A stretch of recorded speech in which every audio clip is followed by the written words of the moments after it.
디모데전서 4장 4절로 5절 말씀 다시 한 목소리로 같이 읽겠습니다.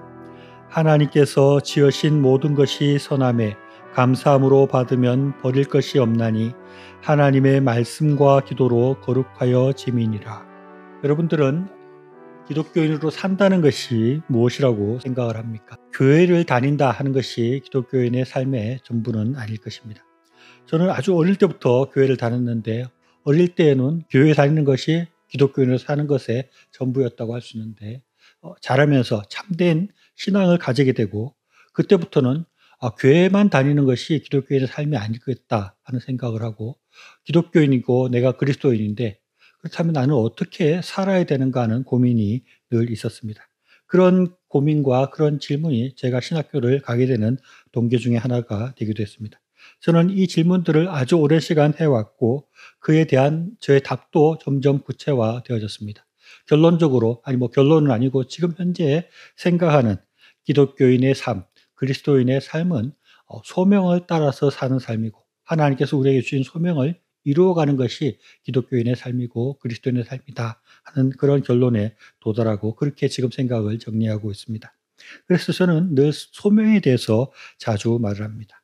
그런데 우리가 기독교인으로 사는 것, 그리스도인의 삶의 모든 것을 소명이다. 소명이라는 한 단어로, 소명이라는 것으로만 설명할 수 없고 여전히 그리스도로 살아가는 것에는 여러 가지 다양한 그런 또 해야 될 일들이 있고 다 갖춰야 될 그런 마음의 자세가 있다는 것을 생각하게 됩니다. 원론적으로 생각할 때 그리스도인으로 산다는 것, 기독교인으로 산다는 것은 하나님 말씀대로 사는 것이고 그 말씀을 믿고 사는 것이다 라고 표현할 수 있습니다. 이 말을 다시 표현해 보면 그리스도인은 하나님 말씀대로 하나님이 원하시는 삶을 살고 하나님 뜻대로 산다. 그리고 그렇게 살 때 하나님께서 우리에게 복을 주시고 우리가 잘 사는 길이다. 그것이 우리가 잘 사는 길이다 하는 것을 믿는 것이다 라고 표현할 수 있습니다. 하나님께서 우리에게 원하시는 것, 하라고 하시는 것들이 많이 있을 것입니다. 앞에서 말한 것처럼 소명을 따라서 소명을 이루어가는 것도 하나님께서 우리에게 원하시는 것이고 그 외에도 굉장히 많은 것들이 있을 수 있는데 그중에 오늘은 하나님께서 우리에게 사랑하고 감사하며 살라 하는 것을 말씀하시고 있고 그것을 하는 것이 기독교인의 삶의 모습이다라고 생각을 합니다. 데살로니가전서 5장 16절로 18절 말씀을 보면 항상 기뻐하라 쉬지 말고 기도하라 범사에 감사하라 이것이 그리스도 예수 안에서 너희를 향하신 하나님의 뜻이니라 라고 말씀하고 있습니다. 하나님께서 우리에게 원하시는 것이 항상 기뻐하고 쉬지 말고 기도하고 범사에 감사하는 것이 하나님의 뜻이고 하나님께서 우리에게 원하시는 것이다 라고 말씀하고 있습니다. 저는 최근에 내 삶이 좀 무료하다는 생각이 들었습니다. 무료하다는 말의 사전적 의미는 흥미있는 일이 없어 심심하고 지루하다 하는 것인데 저희가 그런 기분이 든 적이 있습니다. 그런데 그때 불현듯이 드는 생각이 내가 왜 이렇게 나의 삶을 이렇게 무료하게 생각을 하나? 왜 이렇게 지루하고 아무 재미가 없다 이렇게 생각을 하나 하는 그런 반성이 들면서 내가 매 순간을 좀 흥미있게 살 수도 있지 않을까? 심심하고 지루하게 살 것이 아니라 재미있게 살고 재미있게 만들고 즐기면서 인생을 살 수도 있지 않을까 생각이 들었습니다. 밥을 먹어도 그냥 밥을 먹어야 되니까 밥 한 끼 때우자 이런 생각보다는 최대한 밥 먹는 시간을 즐길 수 있지 않나. 더 맛있게 먹는 것들을 생각하고 더 즐기면서 밥을 먹을 수 있지 않을까 생각을 했습니다. 건강을 위해서 운동을 하는데 건강을 위해서 운동을 해야 되니까 억지로 운동을 하기보다는 운동하면서 어떻게 하면 좀 더 재밌게 운동할 수 있을까? 어떻게 하면 좀 더 운동을 즐길 수 있을까 하는 것을 생각하면서 한다면은 인생이 무료한 것이 아니라 더 즐거워지지 않을까 하는 생각을 한 것입니다. 우리가 인생을 살면서 해야 되는 일이 있습니다. 마땅히 해야 되는 당위라고 그러죠. 마땅히 해야 되는 일들이 많이 있는데 그런 해야 되는 일들도 억지로 하기보다는 재미를 가지고 재미있게 만들어서 할 수도 있지 않을까 하는 것입니다. 그런데 제가 지금 이런 이야기를 하는 것은 이렇게 매사에 또 매 순간을 즐기고 재미있게 살려는 것과 지금 성경에서 말씀하시는 범사에 감사하라는 말씀이 연결될 수 있다는 생각을 합니다. 범사의 모든 일들을 감사하라고 하나님께서 말씀하셨는데 우리가 모든 일들에 대해서 감사함을 가진다면 모든 일들에 대해서 감사한 생각을 가지고 접근을 한다면 우리가 모든 일들을 즐기며 더 인생을 재밌게 살 수 있지 않을까 하는 그런 생각을 해보았습니다. 제가 대학을 졸업하고 일반 회사에 잠시 취직한 적이 있었는데 그때 맨 처음에 들어가니까 저에게 이렇게 두툼한 서류를 가지고 오면서 호치키스로 이거를 다 찍으라고 하는 것입니다. 그래서 그것을 막 찍으면서 아주 좀 마음이 답답해지면서 왜 내가 취직해서 이런 일을 하고 있나 그런 생각이 들었는데 그렇게 생각할 것이 아니라 아무 생각 없이 지금 뭐 당장 어려운 일 주어주면 더 힘들 텐데 지금 들어온 지 얼마 안 됐는데 호치키스 찍는 일 시킨 거 참 감사한 일 아닌가 아무 생각 없이 그냥 찍고 있으면 되니까 또 그렇게 생각을 하면서 감사하게 받아들이든지 아니면 내가 좀 더 재밌게 호치키스를 찍는 방법은 없을까? 호치키스를 어떻게 찍으면 더 잘 찍을까? 어떻게 찍어야지 깔끔하게 찍을 수 있는가? 이런 것을 연구하면서도 찍을 수 있지 않았겠나? 그런 생각을 해보는 것입니다. 하나님께서 우리에게 범사에 감사하라, 또 항상 기뻐하라 하고 하는 것이 이렇게 우리가 어떻게든지 우리에게 주어지는 일들을 감사하고 기쁨으로 받으려고 노력해라 하는 말씀이라고 생각할 수 있습니다. 그래서 하나님께서는 우리가 우리의 이 인생을 항상 기뻐하고 또 항상 감사하고 그렇게 인생을 살 것을 원한다라고 볼 수 있는데 사람들이 많이 또 알고 있는 노래 중에 아버지는 말하셨지 인생을 즐겨라 하는 그런 노래 가사가 있습니다. 실제 저의 아버지는 이런 얘기를 한 번도 한 적이 없는 것 같아요. 저희 아버지 세대는 일제시대도 겪고 전쟁도 겪고 아주 험난한 시대를 겪었기 때문에 인생을 즐겨라 이런 말할 수 있는 그런 분위기나 그런 생각들을 못하는 그런 세대였다고 할 수 있습니다. 어떻게든지 열심히 해서 굶주림을 벗어나야 된다. 열심히 하고 고생을 해서라도 또 편안하게 안정적으로 잘 살 수 있도록 노력해야 된다. 이런 얘기들을 하는 거지 인생을 즐겨라 이런 얘기들은 거의 하지 않았던 것 같습니다. 그래서 그런 것들을 듣고 그렇게 인생에서 뭐 고생하고 열심히 해서 잘 살아야 된다 이런 얘기를 듣고 자란 저와 같은 사람 또 저와 같은 세대들은 인생을 즐겨라고 자녀에게 이렇게 반대급부적으로 이야기하고 싶은 그런 마음이 있다고도 할 수 있을 것 같습니다. 그런데 우리의 아버지이신 하나님 아버지도 우리에게 인생을 즐겨라 이렇게 말하고 있는가 하는 생각을 해보니까 제가 생각해보니까 하나님 아버지도 성경을 통해서 인생을 즐겨라든지 인생의 목적이 즐기는 것이다. 인생을 마음껏 즐겨라. 이렇게 이야기하는 분위기는 아닌 것 같습니다. 오히려 자기 십자가를 지고 고난을 받아라. 하나님 나라를 위해서 살아라. 하나님을 위해서 살아라. 하나님을 위해서 기꺼이 고난을 받고 십자가를 지라. 이런 말씀을 많이 하는 것을 보니까 하나님도 인생을 마음껏 즐겨라. 이렇게 이야기하는 것 같지는 않습니다. 그런데 우리가 잘 생각해 봐야 될 것은 그렇다고 해서 하나님께서 우리가 인생을 괴롭게 살기를 원하고 늘 하루하루 슬픔과 눈물 속에서 그렇게 살아가기를 원하시는가? 그것은 또 결코 아니라고 할 수 있습니다.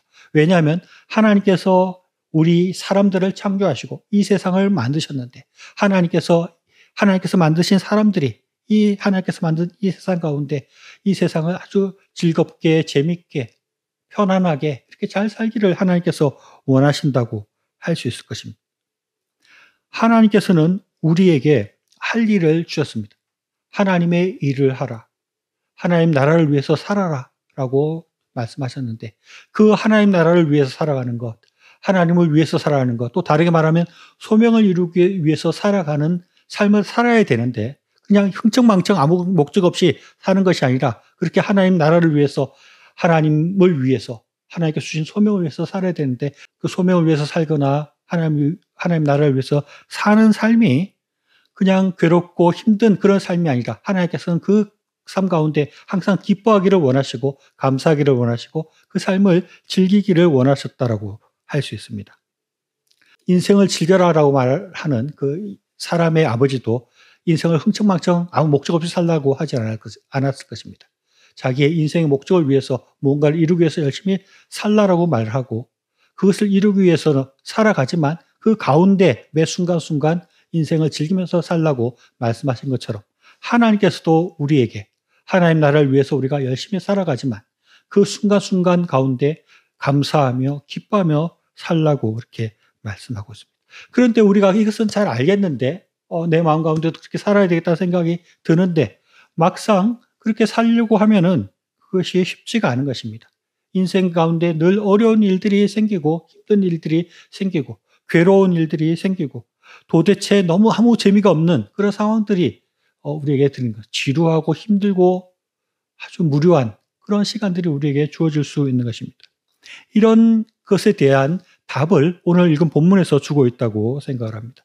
디모데전서 4장 4절 5절 본문을 다시 한번 읽어보면 하나님께서 지으신 모든 것이 선함에 감사함으로 받으면 버릴 것이 없나니 하나님의 말씀과 기도로 거룩하여 지민이라.